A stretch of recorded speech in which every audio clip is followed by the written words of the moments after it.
Good evening everyone. तब कैसे तुम लोग? शुरू करें पढ़ाई?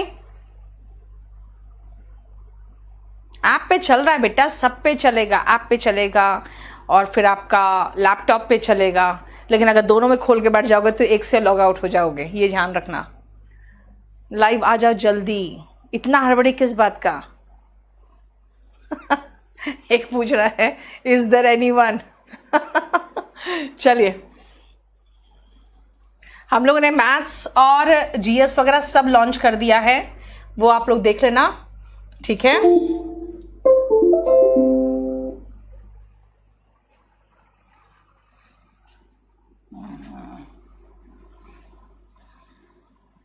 पोर्टल में सब कुछ लॉन्च कर चुके हैं, वो आप लोग देख लेना।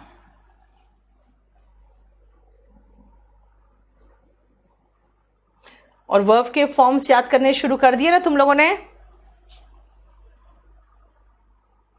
क्रिस्टियानो का देखो जरा क्या है इसका मैसेज। ये सब बैच बेटा एसएससी के लिए, सारे बैचेस एसएससी के लिए, ठीक है? क्योंकि एसएससी को ही टारगेट करके हम लोग चलते हैं। हालांकि सीडीएस कवर हो जाता है, बाकी सारे एग्जाम्स कवर हो जाते हैं। आपको वर्ब के फॉर्म्स कहा था मैंने, याद करो और उसके बाद टेस्ट दो अपना और फिर आंसर मुझे बताओ। आप लोगों ने याद किया, टेस्ट दिया? हाँ, और कितने आए बताया कुछ?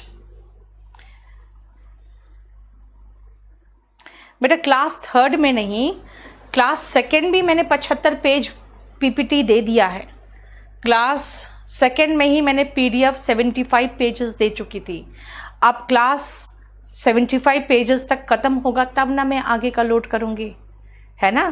तो आज के बाद फिर नेक्स्ट क्लास में आपका आगे का लोड हो जाएगा, ठीक है? इसीलिए टेंशन मत लो, ठीक है? आज आपका वोकैब 2 भी लोड हो जाएगा। 129 out of 135, very good Abhishek.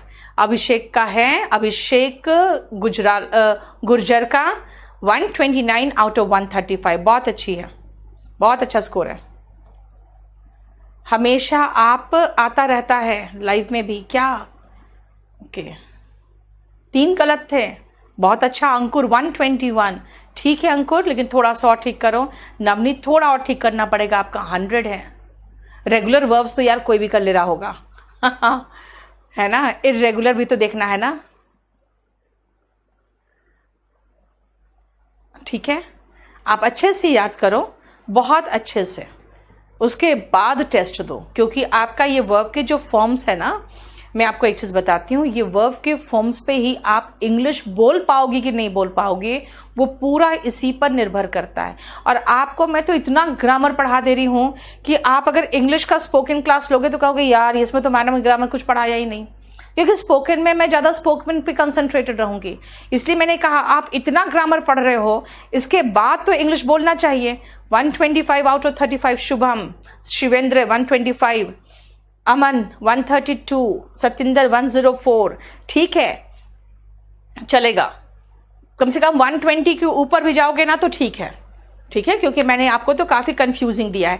Third और फोर्थ क्लास में क्या दूं सागर आपको, जब सेकंड क्लास में मैंने 75 पेज दे चुकी हूं, मैं वही तो भी पढ़ा रही हूं। अभी ये खत्म तो हो, रोज रोज पीडीएफ थोड़ी दूंगी 4-4 पेज, एक बार दूंगी, जब वो खत्म होगा तो उसके बाद फिर नेक्स्ट पीडीएफ जाएगा, ठीक है? और थोड़े दिनों बाद देखना आपका सेकंड क्लास का पीडीएफ गायब हो जाएगा, ये 75 पेज का, क्योंकि इसके बाद मैं आपको जो दूंगी वो 150 पेजेस तक का दूंगी और ये गायब हो जाएगा, ठीक है ना? क्योंकि आपका वो खत्म, वो हटके फिर 1 से लेकर 150 पेज तक आ जाएगा। तो आप लोग हर क्लास में उम्मीद मत करो, जब आगे बढ़ेंगे तब। अब सुनो, cognate object of the verb क्या है, अब इस पे आते हैं। सुनील 124, ठीक है? अब आते हैं, सुनो ध्यान से, देखो ध्यान से एक चीज, कॉग्नेट ऑब्जेक्ट क्या है? Cognate object of a verb, यानी कि हम ऑब्जेक्ट की बात कर रहे हैं, ऑब्जेक्ट की बात कर रहे हैं, इसका मतलब है कि हम इसकी बात कर रहे हैं। क्यों? क्योंकि भाई ये वर्ब है, तो वर्ब का असर जिस पर पड़ता है वो ऑब्जेक्ट है। यानी ये अगर वर्ब है तो वर्ब का असर जिस पर पड़ता है, जिस नाउन या प्रोनाउन पे पड़ता है, वो ऑब्जेक्ट है। यानी ये अगर वर्ब है तो जिस पर पड़ा इसका असर वो ऑब्जेक्ट है। तो ये कॉग्नेट ऑब्जेक्ट क्या है वो ध्यान से सुनना। रजत नहीं भाई, कल कैसे गायब हो जाएगा, कल कैसे गायब हो जाएगा। ग्रेटफुल मतलब कृतज्ञ होता है बेटा। थैंकफुल का मतलब होता है जब आप को थैंक कर रहे हैं, धन्यवाद कर रहे हैं, तब। आप सुनो ध्यान से, जरा देखो। सिंग अ सॉन्ग क्या है मतलब, ध्यान से सुनना। एक गाना गाओ। ही लिव्ड अ पीसफुल लाइफ, उसने एक शांति भरी जिंदगी वो जिया, वो शांति भरी जिंदगी उसने जी। She dreamed a horrible dream, उसे एक बुरा सपना आया। अब एक चीज मार्क कर रहे हो आप, मैंने वर्ब और ऑब्जेक्ट को मार्क किया है। सिंग सॉन्ग, सिंग सॉन्ग, आपको नहीं लग रहा है कि दोनों एक ही वर्ड से बना हुआ है? देखो तो फिर नीचे सेकंड में आओ, बहुत ध्यान से देखना और समझने की कोशिश करना, सिर्फ बोर्ड पर नजर और मेरी आवाज पर ध्यान। लिव लाइफ, लिव्ड लाइफ, लग रहा है एक ही वर्ड से बना हुआ है। ड्रेम्ड, ड्रीम का सेकेंड फॉर्म ड्रेम्ड बोलते हैं, हाँ, ड्रीम्ड मत बोल देना। ड्रेम्ड ड्रीम, ड्रेम्ड ड्रीम, लग रहा है दोनों एक ही वर्ड से बना है। इसका मतलब क्या है?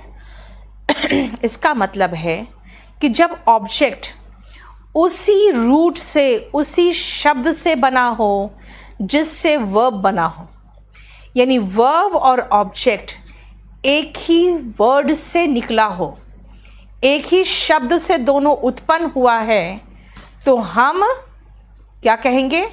उस ऑब्जेक्ट को कॉग्नेट ऑब्जेक्ट कहेंगे। मतलब देखो लिखा है, एक अकर्मक क्रिया, अकर्मक क्रिया मतलब इनट्रांसिटिव वर्ब, यानी जिसको ऑब्जेक्ट की जरूरत नहीं हो, जो ऐसा कर्म ले, लेकिन उसने ले लिया, ठीक है ना, यानी कि उसने ले लिया, ऐसा ऑब्जेक्ट ले जिससे वो मिलता जुलता हो, यानी कि a verb that is regularly, सामान्यता वो इनट्रांसिटिव हो, लेकिन उसने एक ऐसा ऑब्जेक्ट ले लिया जो ऑब्जेक्ट उसी वर्ब से मिलता जुलता हो, तो उस ऑब्जेक्ट को हम कॉग्नेट ऑब्जेक्ट का नाम दे रहे हैं। देखो ठीक है, क्या है इन लोग का प्रॉब्लम? देखो तो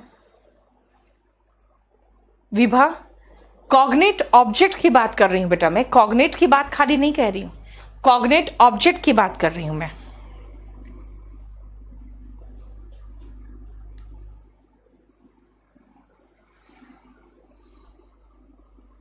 ठीक है, और इसका मतलब ही वही होता है कि having the same linguistic derivation, यानी कि सेम वर्ड से निकला हुआ। लिंगुआ, लिंगुआ मतलब लैंग्वेज होता है, उसी लैंग्वेज से निकला हुआ। ठीक है, क्लियर हो गया? नाउ सी, कॉग्नेट का मतलब होता है उसी वर्ब से निकला हुआ, उसी वर्ब से निकला हुआ जिससे ये ऑब्जेक्ट निकला हो। अब खुद देखो ना भाई, ड्रीम, ड्रैम्ड, सिंग सॉन्ग, नहीं लग रहा है ये ऑब्जेक्ट उसी रूट से, एक ही रूट है जिससे सिंग भी निकला हुआ होगा और जिससे सॉन्ग भी निकला होगा, तो ये सॉन्ग क्या कहलाएगा? Cognate object of this verb. Song क्या कहलाया? Cognate object of this verb. Generally हम ऐसे वर्ब्स को, ऐसे नाउन्स को ऑब्जेक्ट के रूप में पाते हैं, तो हम उनको कॉग्नेट ऑब्जेक्ट कहते हैं। हालांकि इससे क्वेश्चन नहीं आता, लेकिन इसको बहुत समझने की कोशिश इसलिए करो क्योंकि यहाँ पे रूट का काम आएगा। आप पूछोगे मैम आप क्यों पढ़ा रहे हो जब नहीं आएगा एग्जाम में? तो बेटा ये आपको बताता है कि रूट क्या है। रूट का मतलब वो कौन सा जड़ है जहां से सिंग भी निकला है, सॉन्ग भी निकला है, यानी कि हमें रूट पर ध्यान रखना पड़ेगा। Vocabulary, most of the vocab हम आपको रूट से ही कराएंगे। ठीक है, clear? So what is cognate object? एक ऐसा ऑब्जेक्ट,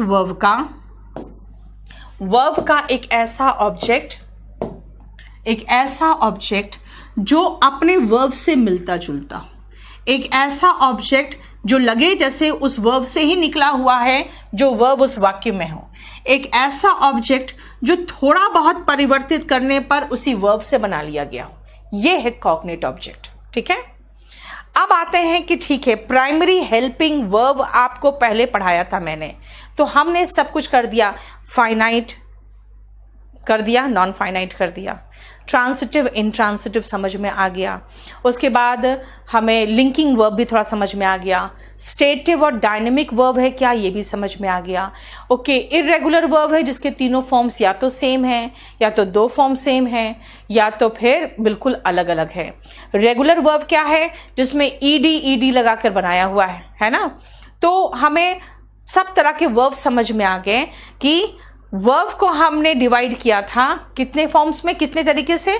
सबसे पहला तरीके था ऑक्सिलरी वर्ब और मेन वर्ब, और वहीं पर मैंने कहा था ऑक्सिलरी वर्ब को दो में डिवाइड किया था, प्राइमरी ऑक्सिलरी वर्ब और किस में डिवाइड किया था, मॉडल्स में। जरा याद करो तो, हम प्राइमरी ऑक्सिलरी वर्ब में आने से पहले हमें सब याद आ गया कि हमने अपने वर्ब्स को कितने में डिवाइड किया था। देखो,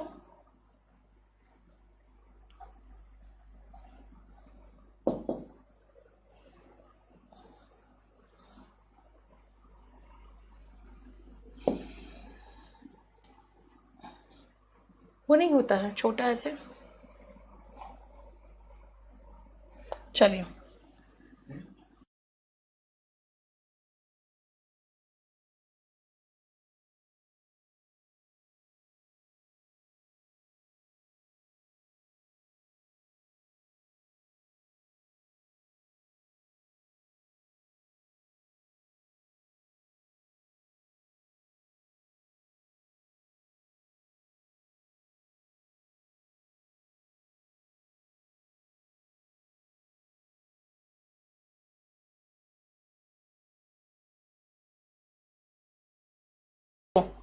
जो मैंने आपको पढ़ाया था शुरू में, ऑक्सिलरी वर्ब और मेन वर्ब, लिंकिंग वर्ब भी खत्म हो गया, ट्रांसिटिव वर्ब भी खत्म हो गया, इनट्रांसिटिव वर्ब भी खत्म हो गया, है ना। हाँ, ड्रीम वहां नाउन भी बेटा, ड्रीम वर्ब भी है, ठीक है। लिंकिंग वर्ब जो लिंक करता है, जोड़ता है यार, एम वगैरह था, ठीक है। उसके बाद मैंने कहा था कि लिंकिंग वर्ब बाद में पढ़ाएंगे। फिर मैंने आपको क्या किया था, देखो, ऑक्सिलरी वर्ब और मेन वर्ब के बारे में कुछ बताया था, डेफिनेशन बताते गई थी। फिर मैंने उसमें बताया था प्राइमरी ऑक्सिलरी वर्ब और मॉडल्स, याद है ना। और मैंने कहा था भाई प्राइमरी ऑक्सिलरी वर्ब में मैंने आपको ज्यादा डेफिनेशन नहीं बता के, मैंने सिर्फ ये कहा था कि प्राइमरी ऑक्सिलरी वर्ब देखो क्या है, जो हेल्पिंग वर्ब और मेन वर्ब दोनों का काम करता है। और फिर मैं डू बी और हैव को करने के बाद मैं यहां से सीधा खत्म करके कहीं और चली गई थी। देखो, मैंने खाली डू बी हैव लिखा था और उसके बाद कुछ नहीं कराया था, सीधा मैं कहीं और चली गई थी। क्यों? क्योंकि मुझे पता था डू बी हैव करने के पहले हम हर तरह का वर्ब का एहसास तो करा दें आप लोगों को। और हमने सारा वर्ब जब देख लिया, हर तरह का वर्ब, तब हम लोग पहुंचते हैं अब कहां पे, प्राइमरी ऑक्सिलरी वर्ब में वापस, ताकि हम डिटेल में देख सकें बी, डू और हैव को। चलिए बी में आ जाओ, 1 मिनट टाइम दे रही हूं आपको रीड करने का। लिंकिंग वर्ब बेटा लिंक करता है, क्या लिंक करेगा, आई एम अ टीचर, आई को नाउन से लिंक किया, आई एम फाइन, आई को एडजेक्टिव से लिंक किया। यही तो जोड़ता है सब्जेक्ट को नाउन से या एडजेक्टिव से, ठीक है। नो इश्यू अमित, मैंने कहा आप लोग टेस्ट खुद दो और मुझे खाली मार्क्स बता दो। क्योंकि मैं क्या कह रही हूं आपको, मैं कह रही हूं मुझे वर्ब चाहिए कंप्लीट। बिना वर्ब याद किए आप वर्ब चैप्टर कंप्लीट कैसे कर लोगे। इसके बाद जब टेंस होगा तो वर्ब के फॉर्म्स ही तो काम में आएंगे।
देखो जरा इसमें आप ध्यान से देखो, देख लिया आप लोगों ने। फर्स्ट आओ, वर्ब का फर्स्ट फॉर्म है आर और एम। आई के साथ एम आता है, यू वी दे और प्लूरल के साथ आर आता है। यानी आपको बेटा, आप लोग को 2 मिनट भी चैन नहीं है। जब मैं कहती हूँ थोड़ा रीड करो तो कहाँ गए, मैं यहीं पर हूँ यार। आप लोग को टाइम दे रही हूँ शुरू में थोड़ा रीड करने का, ताकि आप रीड करके अपने समझने की कोशिश तो करोगे ना। और इज, ही, शी, इट, लड़का, लड़की और नॉन लिविंग के साथ, जानवर के साथ, बेबी के साथ, किसी का नेम हो या सिंगुलर हो, उसके साथ इज आता है। वॉस आई के साथ आएगा और वॉस इन सभी के साथ आएगा। मतलब पास्ट टेंस में भी सिंगुलर प्लूरल है, अकेला एकमात्र ये है, ठीक है ना। एकमात्र यही है जिसमें सिंगुलर और प्लूरल भी होता है, ठीक है। क्या हो गया,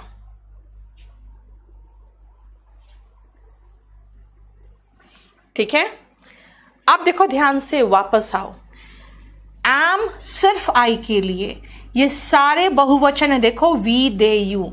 यू तो देखो सिंगुलर और प्लूरल दोनों है। आप अकेले को मैं यू कहूंगी, आप सबको भी यू कहूंगी, लेकिन यू हमेशा प्लूरल वर्ब लेता है।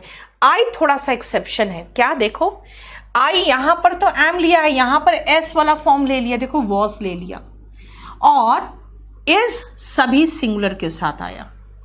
वर किसके साथ आएगा, वर विथ ऑल सब्जेक्ट आता है for imaginary position.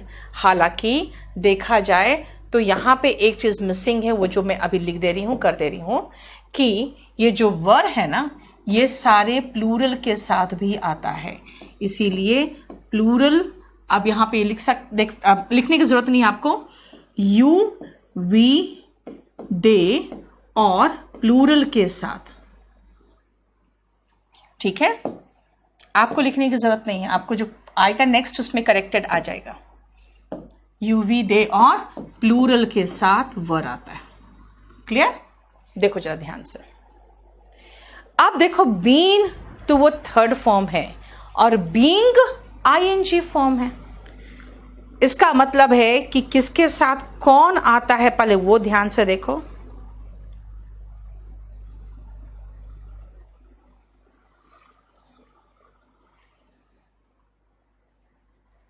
Clear, you, we, दे और प्लूरल के साथ वर आता है। बाकी सबके साथ अगर आप देखोगे तो वॉस आएगा। मतलब भाई सिंगुलर के साथ वॉस आएगा, प्लूरल के साथ वर आएगा और आई के साथ वॉस आएगा। वर अभी उधर वाला छोड़ के चल रही हूं मैं। प्लूरल के साथ आर आएगा और आई के साथ एम आएगा। बस इतना आपको देखना है और कुछ नहीं। Clear, linking verb, helping verb में डिफरेंस क्या है बेटा? स्टेटिव वर्ब का मैंने बताया था आपको। हेल्पिंग वर्ब तो मॉडल्स भी हैं, लेकिन मॉडल लिंक नहीं कर रहा है ऐसे। रुको, अब इन सब को देखने के बाद आप एक चीज ध्यान से फिर से देखो, एक चीज ध्यान से देखो। मैंने यहां पर एक बहुत इंपॉर्टेंट पोर्शन लिखा है जिसके बारे में मैंने आपको समझाया नहीं है अभी। इसलिए नहीं समझाया है क्योंकि इसको अभी थोड़ी देर में करेंगे। पहले आओ, आई, तो आई के साथ मैंने पास्ट टेंस में क्या लगाया है? वॉस, ठीक है। आई अगेन वॉस, ठीक है। लेकिन जरा ध्यान से देखो, फर्स्ट सेंटेंस में मैं कह रही हूं बहुत ध्यान से देखो। वॉस के अलावा यहां पे कोई वर्ब नहीं दिख रहा। देखो कोई वर्ब दिख रहा और नहीं। कहोगे ये डॉक्टर तो किसी पद का नाम है, ये आर्टिकल है और ये सब्जेक्ट है, इसके अलावा तो कोई वर्ब ही नहीं है। तो इकलौता एकमात्र जो वर्ब होता है, एकमात्र जो वर्ब होता है वो कौन सा वर्ब होता है? वो मेन वर्ब होता है। अमित क्या हुआ, क्या प्रॉब्लम हो गया आपको? आप लोगों को क्या डाउट होता है कि मैं लाइव नहीं पढ़ा रही हूं? ये डाउट है क्या? बोल रहा है मेरा नाम बोल दो। बच्चों को डाउट होता है। उसी तरह से मकर संक्रांति के दिन जब बैच शुरू हुई थी जो, उसमें बच्चा कहता है कि आज कौन सा दिन है पहले ये बताओ, फिर मैं आगे पढ़ूंगा। तो इन लोग को डाउट होता है कि लाइव नहीं है। बेटा मैं बिल्कुल लाइव हूं, और ये ध्यान रखना, मैं आपको जो क्लासेस में पढ़ा रही हूँ बिल्कुल आज तक का अपडेट पढ़ा रही हूँ, आज तक का। इसीलिए हम लोग आपको जैसे मना भी करते हैं, रिकॉर्डिंग मत देखो, रिकॉर्डिंग में वो मजा नहीं आता। आप एक फीलिंग तो आती है ना कि हाँ लाइव क्लास में पढ़ रहे हो, क्योंकि आप लोग ठीक है, आप लोग ऑफलाइन नहीं पढ़ सकते हो, तो ऑनलाइन तो कम से कम साथ पढ़ोगे ना। इसीलिए I am a student, yes बेटा आई एम तो मेन वर्ब है, यस। अगर आप कहोगे आई एम अ स्टूडेंट, तो लो आई एम अ डॉक्टर, तो ये क्या है, मेन वर्ब है। अब आओ यहां पे, ये सब्जेक्ट है, ये ट्रीट कर रहा हूं मैं पेशेंट्स को, मैं डॉक्टर हूं, मैं मरीजों का इलाज कर रहा हूं, तो ये मेन वर्ब है जिसमें आईएनजी लगा है। तो भाई अगर ये मेन वर्ब है तो फिर ये क्या है? तो मैंने क्या कहा था, मेन वर्ब के पहले अगर कोई वर्ब आता है तो क्या है वो, हेल्पिंग वर्ब है। सूरज सही कह रहा है, ठीक है। पेशेंट्स, एक सेकेंड बेटा,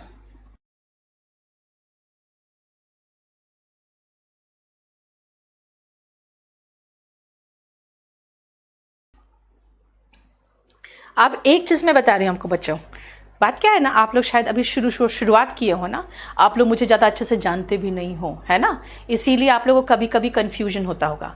आपको मैं बता